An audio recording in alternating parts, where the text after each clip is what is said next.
ተነሳ ብለን በምናከብረው በዓላችን መሞት መጀመር የለብንም።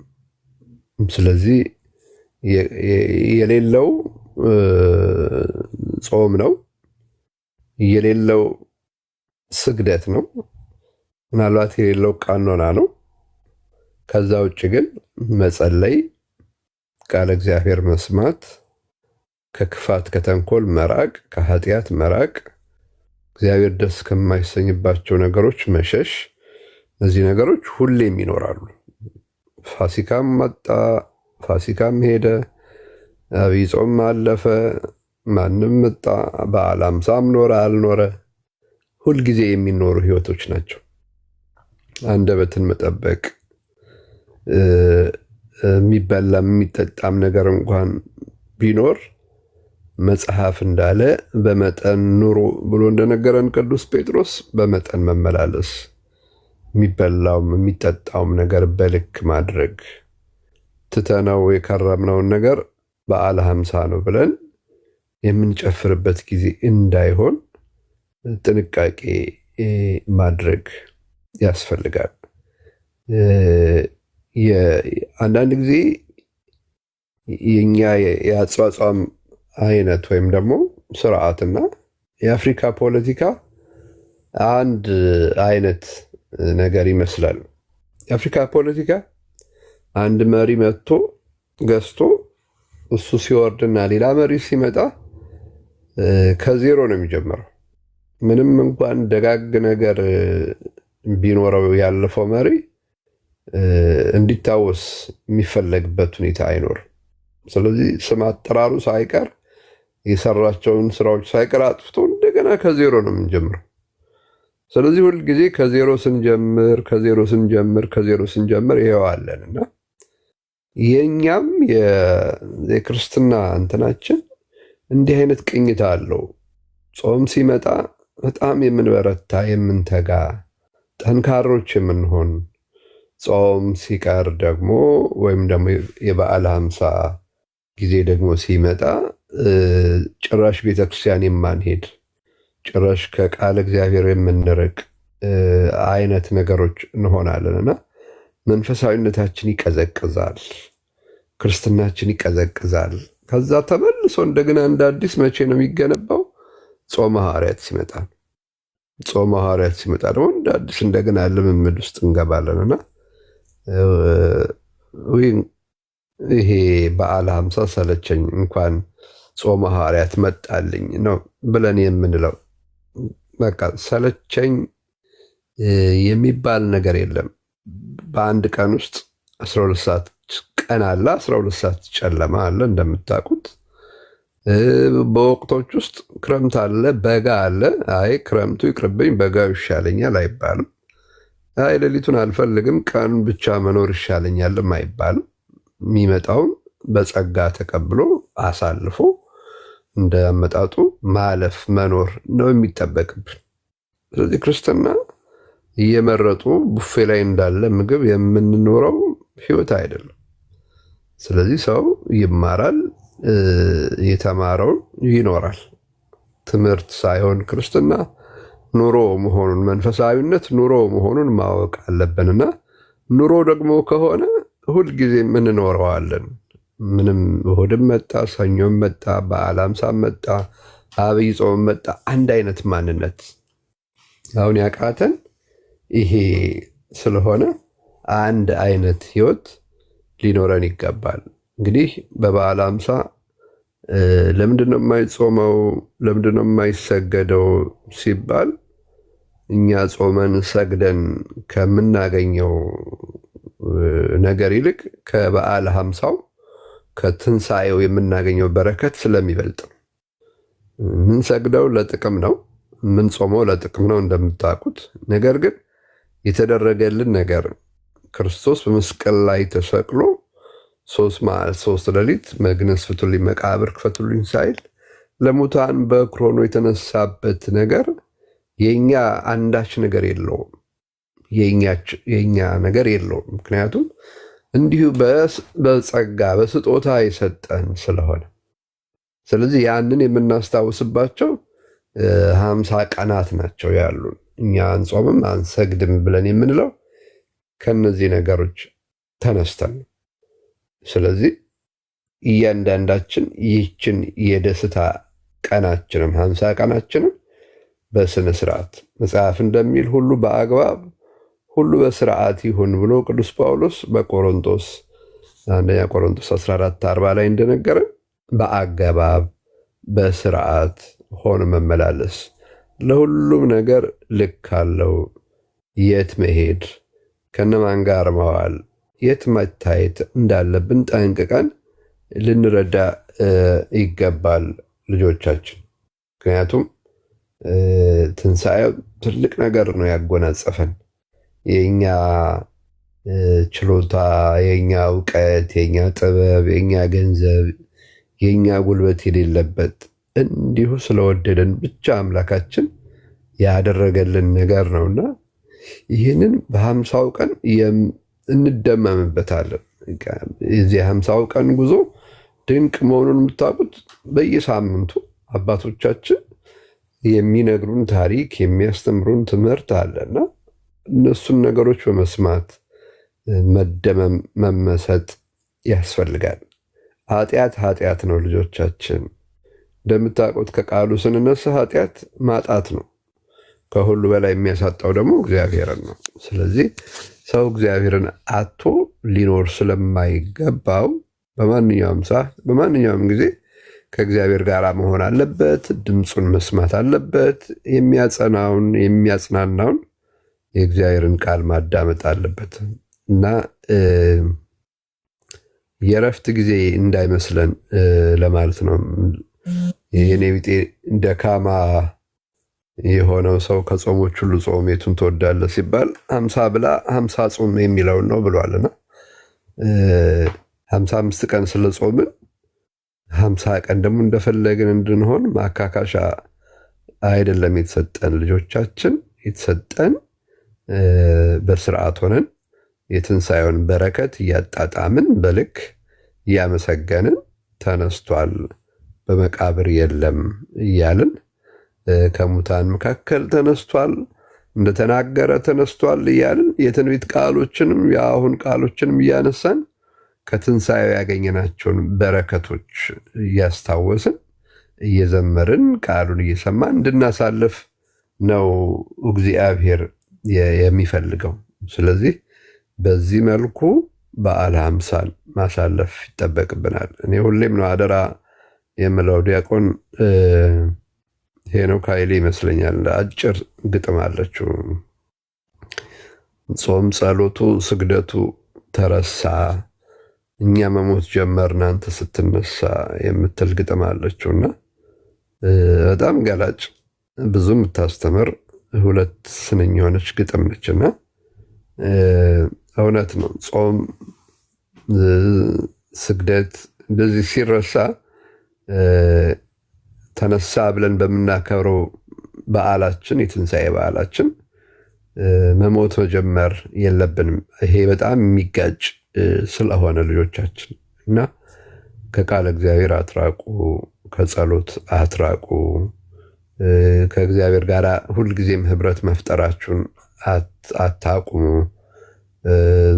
ከምስጢራት መሳተፍ የጀመራችሁ ፕሮግራም እያደረጋችሁ ከንስሐ አባቶቻችሁ እየተገናኛችሁ ወደ ምስጢራት መቅረብ አታቁሙ። አላስፈላጊ የሆነ ቦታ እንደዚህ መገኘት መታየት አግባብ አይደለም።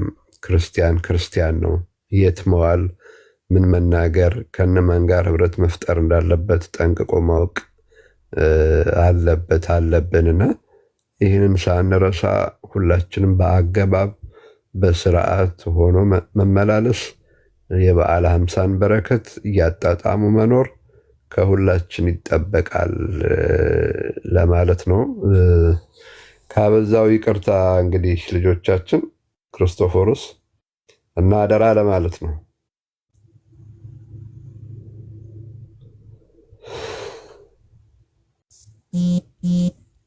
ክርስቶፎሮስ አለ?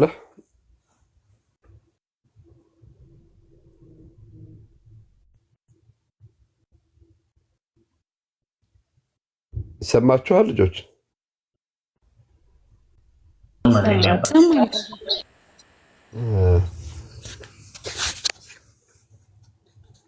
እሺ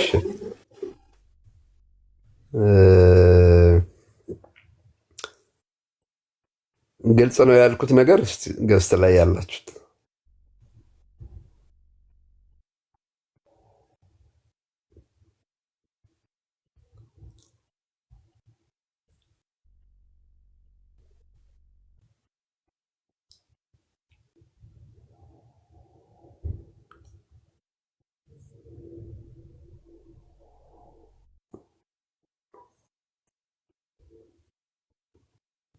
መልካም ቃሌትን ያሰማልን።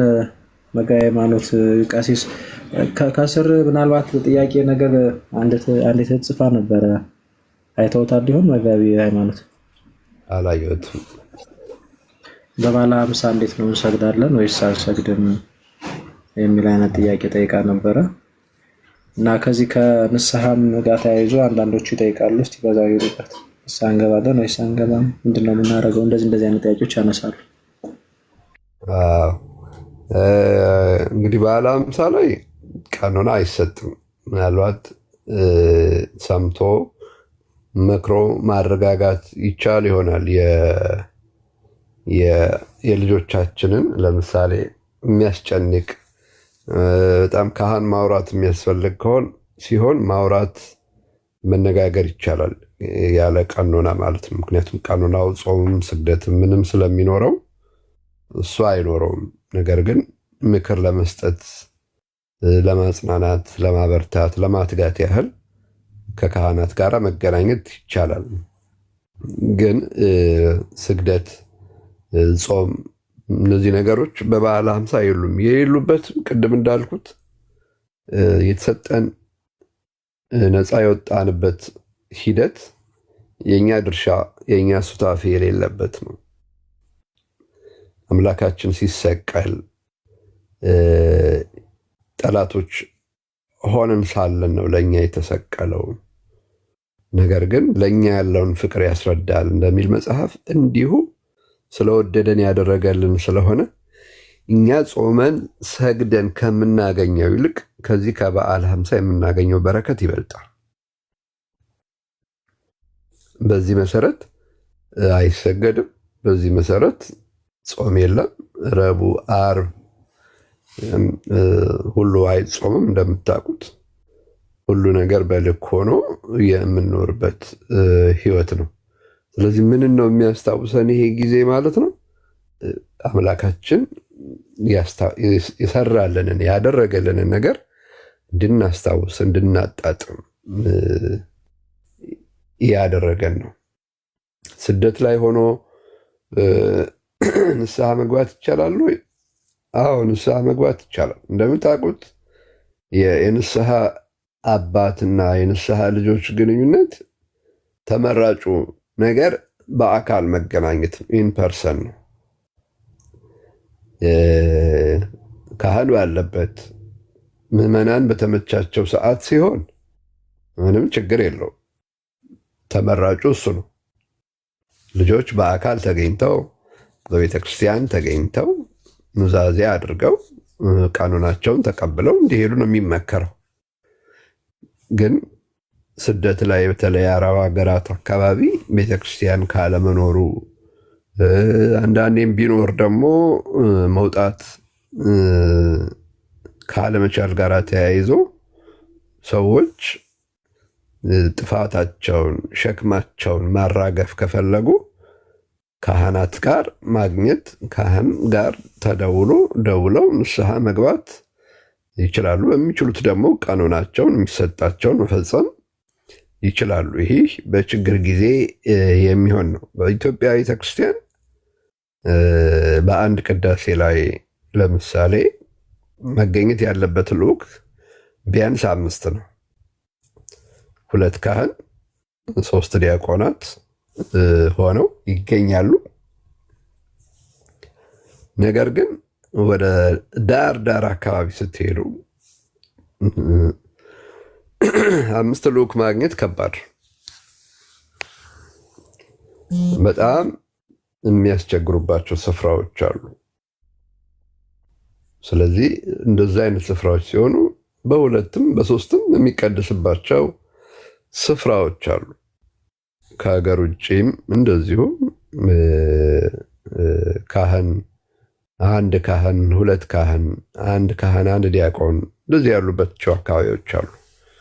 ስለዚህ ችግሩ እንዲሆን የሚያደርገው እጥረቱ ነው እና ልክ እንደዛ ሁሉ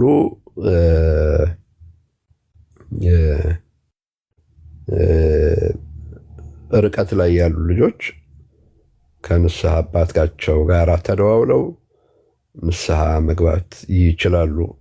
እንዳልኩት ካህን በአካባቢያቸው የማያገኙ ከሆነ የሚለው እንዲሰመርበት፣ ነገ ደግሞ ሌላ ነገር እንትን እንዳይመጣ ዋናው መልእክታችን ምንድን ነው?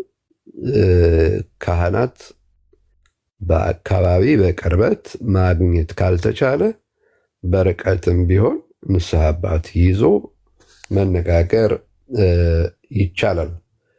እንግዲህ መጾም ካልቻልንስ የሚል ደግሞ ጥያቄ እያየሁኝ ነው። እንግዲህ ካህኑ ያላችሁበትን ደረጃ መረዳት ይችላሉ። ስለዚህ ለምንድን ነው መጾም የማትችሉት ለምንድን ነው የሚለውን ነገር ከእናንተ ሰምተው በትክክል ይረዷችኋል። ስለዚህ ምን ማድረግ እንዳለባችሁ ምክር የምታገኙት ከንስሐ አባታችሁ ነው። አሁን በደፈናው መናገር አይቻልም። ምክንያቱም ዝርዝር ነገሮች ስላሉት መስማት ያስፈልጋል። ስለዚህ ሲሰማ ትክክል ችግሩን ሲታወቅ በቃ ችግሩ የሆነበት ምክንያት በዚህ ስለሆነ ይህንን በዚህ አድርጉት ተብሎ ምክር ይሰጣል ማለት ነው እና እንደዛ ነው የሚሆነው ልጆቻችን።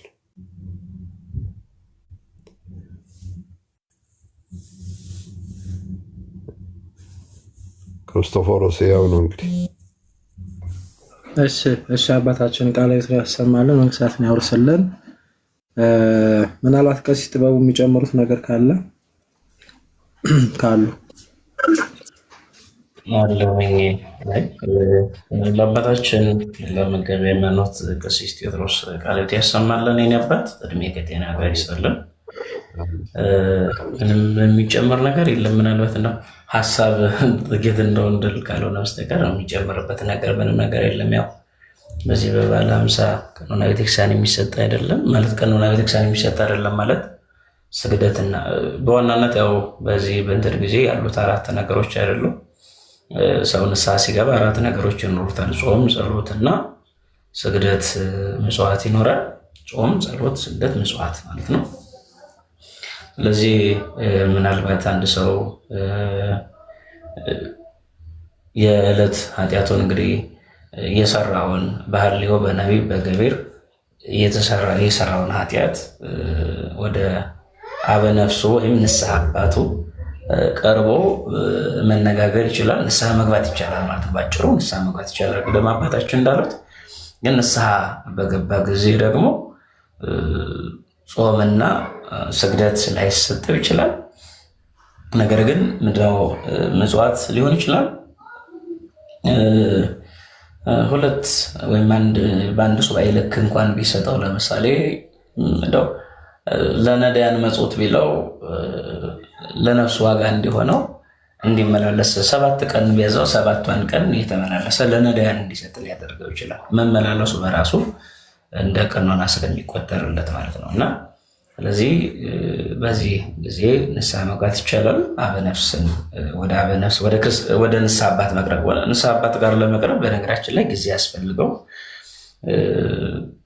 እንግዲህ ሌላው ግን ቅድም ክቡር አባታችን መጋቤ ሃይማኖት እንዳሉት ዘበላ በአቅመ ኅድር በሰላም አይደል፣ በሰላም በአቅሙ የበላ በሰላም ያድራል እና ሁሉ ነገር በአቅም በመጠን በልክ ነው የሚያስፈልገው። ክርስትና በራሱ በመጠንና በልክ መኖር ስለሆነ በዚህ በባለ 50ው በደሙ የገዛንን በደሙ አጀንን ሞታችንን በሞቱ የሻረልንን ክርስቶስን እያመሰገን በቻልነው አቅማችን በፈቀደ መጠን ሁሉ ጸሎት መቼም የሚከለከል ስላልሆነ በጸሎት መትጋት፣ በፈቃድ እግዚአብሔር ለመኖር ራስን ማዘጋጀት ያስፈልጋል። እውነት ነው፣ የደስታ ጊዜ ነው። የደስታ ጊዜ ሲባል ግን ከመጠን በላይ መኖር አይደለም። ደስታ ማለት ራሱ መጠን፣ ለደስታስ መጠን አለው አይደል? ለሳቅም መጠን አለው፣ ለመናገርም መጠን አለው፣ ለመብላትም መጠን አለው፣ ለመተኛትም መጠን አለው፣ ለሁሉም ጊዜም መጠንም አለው እና ስለዚህ በዛ ልክ እንድንኖር እግዚአብሔር አምላክ ይርዳል። ስለዚህ ባጭሩ ንስሐ መግባት ይቻላል። ከቀደም አባታችን እንዳሉት ንስሐ ስንገባ ግን 4 አይነት መንገዶች አሉ። ጾም፣ ጸሎት፣ ስግደትና ምጽዋት። እነዚህ ነገሮች ምናልባት አንድ ካህን በጠዋት ተነስተህ ኪዳን አድርስ የሚል ሊሆን ይችላል። ኪዳን አድርስ፣ ኪዳን ካደረስክ በኋላ ይህንን መጽወት ሊሆን ይችላል። ይሄ ሊሆን ይችላል ትእዛዙ። ምሳሌ ነው የተናገርኩት። እሱን እንደ አበ ነፍሱ እና እንደ ልጁ ሁኔታ ነው። እንግዲህ ብዙ ጊዜ ክቡር አባታችን ያው እንደሚታወቀው ባለጠጋን መጽወት ቢሉት ድሃን ጾም ቢሉት መንገድ ነው። ድሃ መጾም ልማዱ ስለሆነ ጾም ህደርም ቢባል ይሆንለታል። ባለጠጋን መጽወት ቢሉት ካለው ላይ ከፍሎ መስጠት ይችላል። ነገር ግን ድሃን መጽወት ባለጠጋን ጾም ቢሉት ህይወት ይሆነዋልና ስለዚህ ለሁሉ ነገር ጊዜ ያስፈልገዋል። ጾም ባይኖር እንኳን ተመላልሶ ለነዳያን መጽውቶ ወደ እግዚአብሔር እንዲመለስ ያደርገዋል ማለት ነው እና በነፍሱ። ስለዚህ ካህናት አባቶቻችን እንግዲህ የማሰርና የመፍታት ስልጣን የተሰጣቸው ስለሆኑ ይህንን ማድረግ ይቻላል። ንስሐ መግባት ይቻላል። ቀኖና ቤተክርስቲያን መቀበል ይቻላል። ከጾምና ከጸሎት ውጭ ማለት ነው። እንግዲህ ቅድም እንዳልኳቸው 4 አይነት መንገድ ስለሆነ ለማለት ነው። ክቡር አባታችን በድጋሚ ቃል ያሰማልን፣ ያክብርልን። አሜን አሜን። አባታችን ቀሲስ ጥበብ ቃሉን ያሰማልን። ከስርም አንዲት ጥያቄ ተቀምጣለች እና እስቲ ቀሲስ ቴዎድሮስ ጋር ልውሰዳትና በተለይ በዚህ በውጭው ያሉ እህቶቻችን እንደዚሁም ደግሞ ሀገራችንም ቢሆን እንደዚህ በሰራተኝነት ተቀጥረው የሚያገለግሉ እህቶች በአብዛኛው የውጭዎች ይመስለኛል የሚፈተኑት። ብዙ ጊዜ ከዚህ ስጋው ደግሞ ከተቀበሉ በኋላ እናደርጋቸው የሚገቡ ጥንቃቄዎች አሉ። መታጠብ፣ እንደዚህ የመሳሰሉ ነገሮች የሚከለከሉበት አለና እሱን እስከ ስንት ሰዓት ነው የምንከለከለው? እና ደግሞ በዛ ለምሳሌ ወተን ስጋው ደግሞ ለመቀበል የምንችልበት ሁኔታ ቢኖር ተመልሰን ግን እንደዛ ስራ ስሩ እንደዚህ የሚሉ ነገሮች ከሰዓታት በኋላ ሊመጡብን ይችላሉ እና እሱን እንዴት ነው ማድረግ ያለብን? ቶታሊ በዚህ የተነሳ መተው ነው ያለብን ወይስ ተቀብለን እንደው እንደዛ ብናደርግ እንደ ኃጢአት ይቆጠርብናል ወይ የሚል ነገርም ብዙ ጊዜ ይነሳል። መጋዬ ማለት እና እስቲ በዚህ ጉዳይ አሁን ነገር ይበሉ። እሺ ምንድነው እንግዲህ ሰላም በሆነ ቦታ ሰላም በሆነ ሰዓት በእርግጠኝነት እንዲህ አይነት ጥያቄዎች አይነሱም። ለምሳሌ ስጋ ወደው የምንቀበልባቸውን ቀናቶች የመጀመሪያው እንትናችን ምንድነው መምረጥ ነው። ቀኑን ስራ የማይኖርበት ወይም ደግሞ ተቀብለን ደግሞ ጓደኞቻችን ጋር ውለን የምንመጣባቸውን ቦታዎች ካሉ እንደሱ አይነት ነገር ማመቻቸት ነው የመጀመሪያው እንትን። ይሄ ካልተቻለና ምንም መንገድ ከሌለ ግን ያው ተቀብለው ወደ ቤታቸው ነው የሚሄዱት። እንግዲህ ውሃ ለምንድነው ውሃ አትንኩ የሚባለው?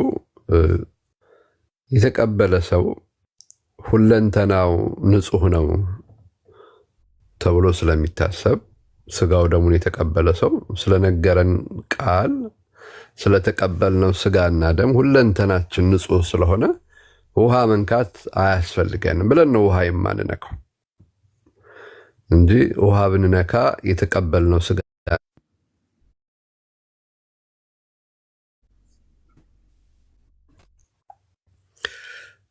ስለዚህ አስፈላጊ ሆኖ ችግር ሆኖ ወደ ስራ መግባት ካለብን ወደ ስራ ልንገባ እንችላለን። ግዴታ ከሆነ ትልቁ የሚፈለገው ነገር በእምነታችን ወደ ስጋ ወደው መቅረቡ ትልቁ ቦታ የሚሰጠው ነገር እና እንዳልኳችሁ የተመቻቸ ሰዓት፣ የተመቻቸ ቦታ፣ የተመቻቸ ነገር ቢኖረን እንዲህ አይነት ጥያቄዎች ጥያቄ ሆነው አይነሱ። ሆኖም ግን ያለንበት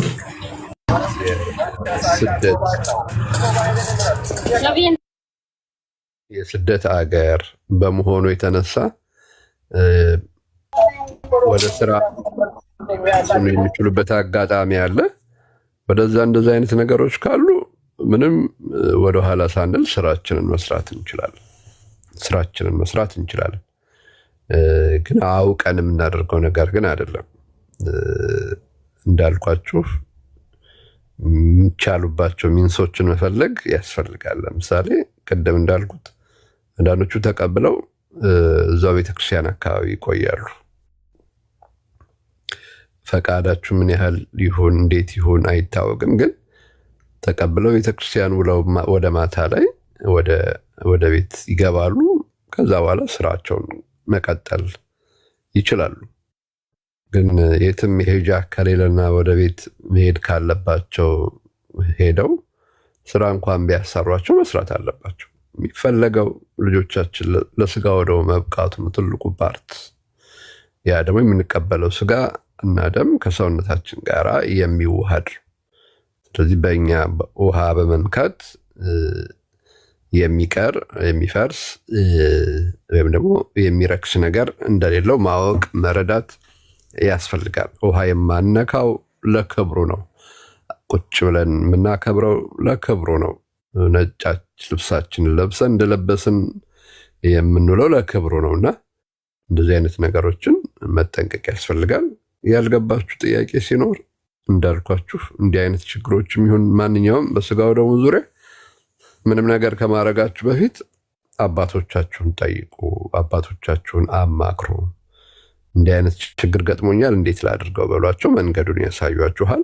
ንስሐ አባቶቻችሁ ናቸው። መንገድ በሚመሯችሁ መንገድ ሁሉ መሄድ ግዴታችሁ ስለሆነ ምንም ነገር ከማድረጋችሁ በፊት የሚያጠራጥራችሁ የሚከብዳችሁ ነገር ሲኖር ቶሎ ብላችሁ መጠየቅ፣ ልክ አሁን እንደጠየቃችሁት የንስሐ አባቶቻችሁንም መጠየቅ ይኖርባችኋል። ስለዚህ ማንም ሰው እንደተባለው አሁን እህታችን እንዳለችው ከምሽቱ 12 ሰዓት ጀምሬ ስራ እሰራለሁ ነው ያለችው እህታችን። ስለዚህ ግዴታ ከሆነ መስራት ነው። እንዳልኳችሁ ያ የስራ ሁኔታችን አስገዳጅነት ነው። ስለዚህ በእንትን ምንድነው በተመቻቸ ሰዓትና ቀና በሆነ ጊዜ ማንም ሰው እንዲህ አይነት ነገር ውስጥ አይገባም። ስጋው ደግሞ ተቀብሎ ቤቱ ሄዶ መዝሙር እየሰማ ቃለ እግዚአብሔር እየሰማ ቀኑን ይውላል፣ ያሳልፋል። አሁን ግን በስደት ያሉ እህቶቻችን ከመንፈሳዊ ህይወታቸውም ጋራ ከስጋዊ ህይወታቸውም ጋራ ስለሆነ ያሉት እንደተባለው ውሎ ስራን መስራት ይቻላል ለማለት ነው። ክርስቶፎርስ እሺ አባታችን ቃልን ያሰማልን። በድጋሚ ፍኖተ ቅዱሳን አስገብተንዎት እኮ ረብሸው ነው የወረዱ። እንዴት ነው አሁን ደግሞ አስገባን እያሉ ነው። አጋስ ትልኩና ከዛ አታዩም እና እዚህ አባቶች መምራንም የተረበሹ ነውና ለዛ ነው እናስገባለን። ችግር የለውም። እሺ በጣም አሪፍ እንትኖችን ነው ሁለቱም አባቶቻችን የመለሱልን። ያው እንደ አባትነታቸው በተለይ በዚህ በኋላ ሀምሳው ማድረግ ስላለብን ነገር ፕላስ አሁን የምጠይቋቸው ነገሮች ሄደው ማሰሪያው ምንድነው እየሆነ የመጣው እንደዚህ እዚህ እንደምጠይቁን ንስሐ አባቶቻችሁንም ደግሞ ማማከር መጠየቅ ብለው አሁን መጋቢ ሃይማኖት ያነሱትን ነገር እሱን በደንብ አስምሩበት።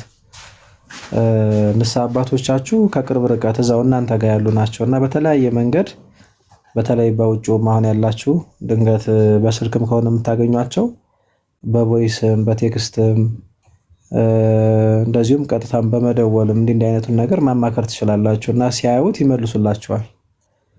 ሲያዩት ይመልሱላቸዋል። እና በዛ መንገድ ማድረግ ነው። ደግሞ ትልቁን ስዕል አሁን መጋቤ ሃይማኖት ቅድም እንደነገሩን እሱን መመልከት ነው። አሪፍ ነገር ነው። ሌላ ጥያቄ አላየሁም። የምትጠይቁት ካላችሁ ግን አንድ ቁጥር ጻፉልኝና መጠየቅ የምትፈልጉትን ጥያቄ መጠየቅ ትችላላችሁ። ቅድም እንዳልነው ግዴታ እንድጠይቁ ሳይሆን ጥያቄ ግን የሆነባችሁ ማንኛውም ነገር ካለ በዚህ እድሉን እንድትጠቀሙ ነው። እሺ የማርያም ሰላም ብያለሁ። እንዴት ነሽ? ምናልባት ጥያቄ ኖረሽ ይሆን? እሺ ቀሲስ ይሰናበቱን። አይ ቲንክ ሊወጡ ነው መሰለኝ። ቀሲስ ጥበቡ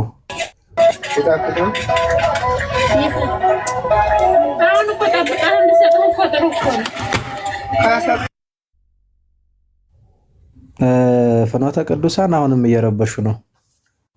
ስለዚህ ከዚህ በኋላ አታስገቡን። የነበር የሳብኩት ጥሩም አይደለም እንደዚህ። ቀሲስ ጥበቡ የማጠቃለያ ሀሳብ ነገር ይስጡንና ምክርም ምንም ችግር የለም ይወጣሉ። እሺ እግዚአብሔር ያክብርልኝ። አባታችን መጋቤ ሃይማኖት ቃለ ሕይወት ያሰማልን። የኔ አባት እድሜ ከጤና ጋር ይስጥልን፣ ጸጋና ሰላሙን ያብዛልዎት፣ በአባትነት ክብር ይጠብቅልን። እንግዲህ በጣም ደስ የሚሉ ሀሳቦች ናቸው የተነሱት። እንደምናልባት ግን ስጋው ደግሞ ብዙ ጊዜ ስጋው ደግሞ የተቀበለ ሰው ብቻውን መሄድ አይችልም፣ ስጋው ደግሞ የተቀበለ ሰው እንዲሆን አይችልም የሚሉ ብዙ ነገሮች ይኖራሉና በዚህ እነሱ ነገሮች በደንብ ጊዜ ተወስዶ ትምህርት የሚያስፈልጋቸው ይመስለኛልና እንደው እሷን ለመጠቆም ያክል ነው። መምህር ክርስቶፎሮስ መጋቤ ሃይማኖትም ምናልባት በዚህ በስጋው ደግሞ ጉዳይ በስርዓቱ ጉዳይ ላይ ሰፋ ያለ ትምህርት ግንዛቤ መስጠት የሚጠበቅብን ይመስለኛል። ማለት እንግዲህ ስጋው ደግሞ የተቀበለ አሁን ብቻውን መሄድ ይችላል ወይስ አይችልም? ስጋው ደግሞ የተቀበለ ማዕድ ማስተረፍ ይችላል ወይስ አይችልም? ስጋው ደግሞ የተቀበለ ከሰው ጋር መብላት ይችላል ወይስ አይችልም? የሚባሉ ነገሮችን እንደው ሰፋ ያለ የግንዛቤ ጊዜ ተፈጥሮለት ማየት ቢቻል ብዬ አስባለሁ። እስካሁን ያሉት ነገሮች ግን በስርዓተ ቤተክርስቲያን ዙሪያ ላይ ሰፋ ያለ ግንዛቤ የሚሰጥበት ጊዜ ካለ እንግዲህ ክቡር አባታችን መጋቤ ሃይማኖትም ሌሎቹ መምህራን እናንተም ስላላችሁ እንደዚህ አይነት ነገር ቢኖርና እኛም ቁጭ ብለን ብንማር የተሻለ ነው ብዬ አስባለሁ። ለምን አንዳንድ ጊዜ ስርዓትን ካለመጠየቅ ወይም ደግሞ ካለመረዳት ብዙ ሰውም ደግሞ ዝም ብሎ የራሱን አይነት ሀሳብ የራሱን ስሜት ስለሚናገር እኛም ደግሞ መጠየቅ ልማዳችን ሆኖ በየቦታው አንድ አይነት ጥያቄም እየሄድን ስለምንጠይቅ እንዲህ አይነት ነገሮች እንዳይፈጠሩ ጥንቃቄ በተሞላበት ስርዓተ ቤተክርስቲያንን በጠበቀ መልኩ እንድንጓዝ ወደ እግዚአብሔር ማዕድ ስንቀርብ ከምን የተከለከልን መሆን አለብን? ምን ነው የምንከለከለው? የተከለከልንባቸው ምክንያቶች ምንድናቸው? የማንከለከላቸው ምንድናቸው? የሚሉትን ነገሮች በሰፊው የግንዛቤ ማስጨበጫ መድረክ ቢፈጠር ምናልባት ከዚህ በኋላ የምታዩቸው ይሆናል ብዬ አስባለሁ። ከተቻለ አለበለዚያ ደግሞ በሌላ ቀንም እኔም ተገኝቼ ብማር ደስ ስለሚለኝ ማለት ነው። እንዲህ አይነት ነገሮችን በይበልጥ በስርዓተ ቤተክርስቲያን ዙሪያ ሰፋ ያለ የግንዛቤ ማስጨበጫ መድረኮች ቢኖሩ የተሻለ ነው ብዬ አስባለሁ። እኔ እስካሁን በነበረኝ ጊዜ ግን እግዚአብሔር ያክብርልኝ በጣም ብዙ ነገሮች አግኝቻለሁ። ብዙ ነገሮችን ከአባቶች ከመምህራኑ ከእናንተ ተምሬያለሁ። እግዚአብሔር አምላክ የሰማነውን ለሁላችን በዝነ ልቦናችን ሰሌዳ ላይ ይጻፍልን። በህይወት እንድንኖር እግዚአብሔር አምላክ ይርዳን። ሰው በህይወት ከኖረ ነው ትልቁ ነገር። የእግዚአብሔርን ቃል መስማታችን በህይወት ለመኖር ነው። በህይወት የምንኖር ካልሆነ በስተቀር መስማታችን በመስማታችን ብቻ ተጠያቂ ነን የማንኖርበት ከሆነ በራሱ።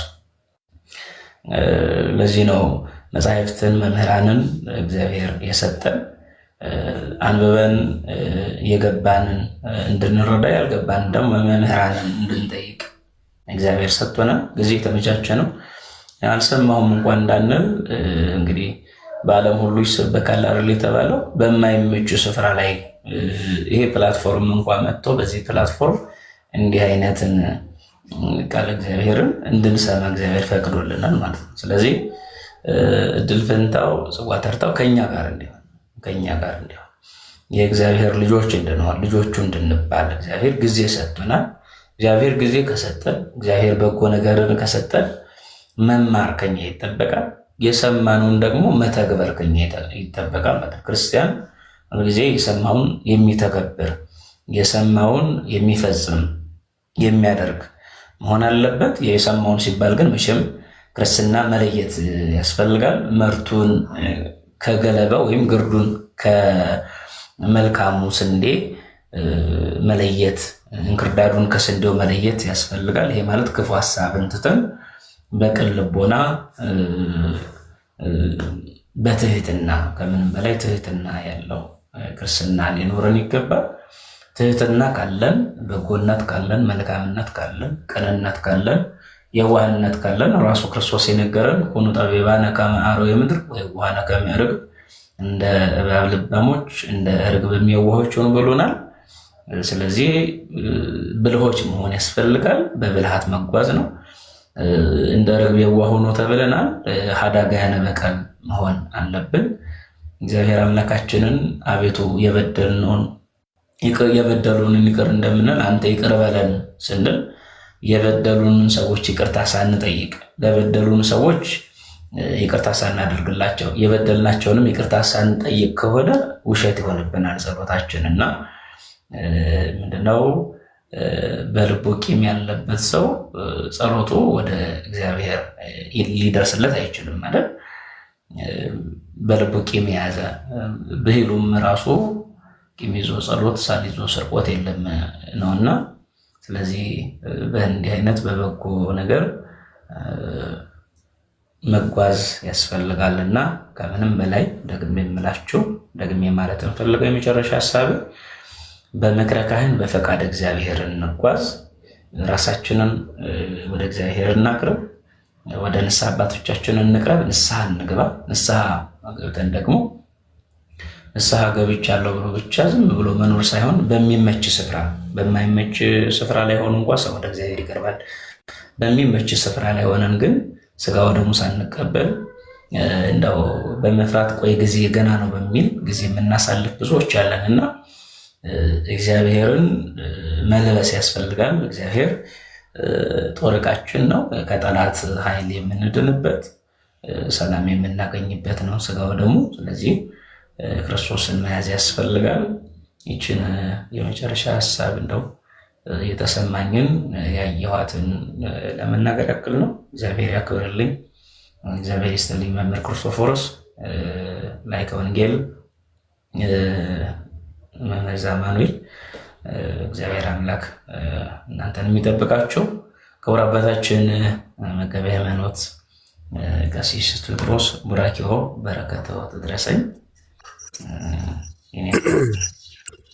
እግዚአብሔር ይባርከን፣ ቃለ ሕይወት ያሰማልን።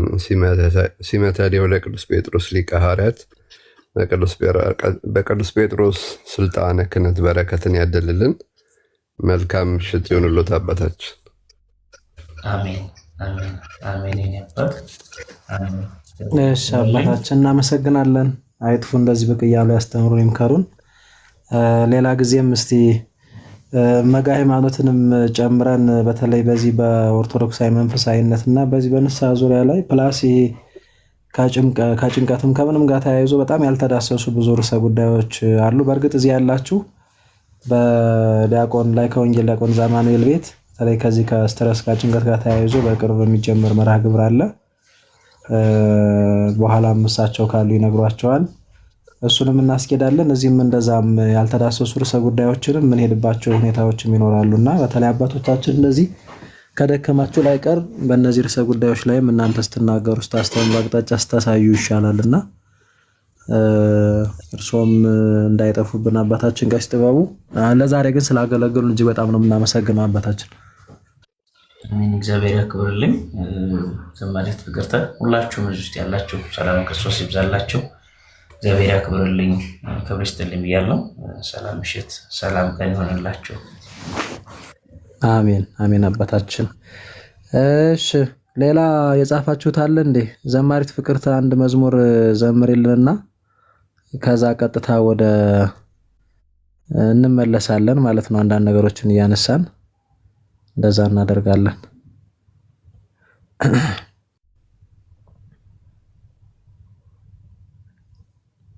ዘማሪት ፍቅር ጋር እኮ በእግር ነው መሰል ኔትወርኩ የሚደርሳት። ቀሲስ አለሽ?